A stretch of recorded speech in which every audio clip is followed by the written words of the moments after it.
Hi friends, welcome to Karthik Telugu news. ఇవాళ కొత్త ration కార్డుల గురించి మరొక ఇంపార్టెంట్ అప్డేట్ న్యూస్ అయితే రావడం జరిగింది. దీని గురించి మరిన్ని విషయాలు ఈ వీడియోలో తెలుసుకుందాం. దయచేసి ఈ వీడియోని ఎక్కడ స్కిప్ చేయకుండా చివరి వరకు చూడండి ఫ్రెండ్స్. అలాగే మా ఛానల్ సబ్స్క్రైబ్ చేసుకుని మాకైతే ఒక సపోర్ట్ అయితే ఇవ్వండి. వివరాల్లోకి వెళ్ళినట్లయితే ఏపీలో కూటమి ప్రభుత్వం వచ్చాక కొత్త రేషన్ కార్డుల కోసం ఎదురు చూస్తున్న వారికి ప్రభుత్వం బిగ్ షాక్ ఇచ్చింది. అసెంబ్లీ వేదికగా ఇవాళ పౌర సరఫరాల శాఖ మంత్రి నాదెండ్ల మనోహర్ దీనిపై క్లారిటీ ఇచ్చేశారు. ఇక రేషన్ కార్డుల విషయంలో ప్రభుత్వ నిర్ణయం ఏంటో నాదెండ్ల మనోహర్ చెప్పేశారు. దీంతో కొత్తగా ఇప్పట్లో కార్డులు జారీ లేనట్లేనని తేలిపోయింది.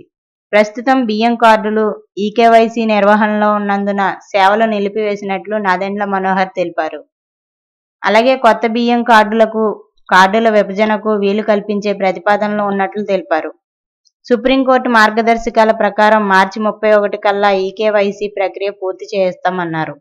కాబట్టి ఈ ప్రక్రియ పూర్తయిన తర్వాతే కొత్త కార్డుల జారీ ఉంటుందని చెప్పేశారు. అలాగే ప్రభుత్వం ఎప్పుడూ పేద కుటుంబాలకు అండగా నిలబడాలని మాత్రమే కోరుకుంటోందని నాదెండ్ల తెలిపారు. రాష్ట్రంలో 1,46,00,000 రేషన్ కార్డులు ఉన్నాయని, దీని ద్వారా 4 కోట్ల మందికి పైగా కుటుంబ సభ్యులకు తాము రేషన్ సాయం అందిస్తున్నట్లు తెలిపారు.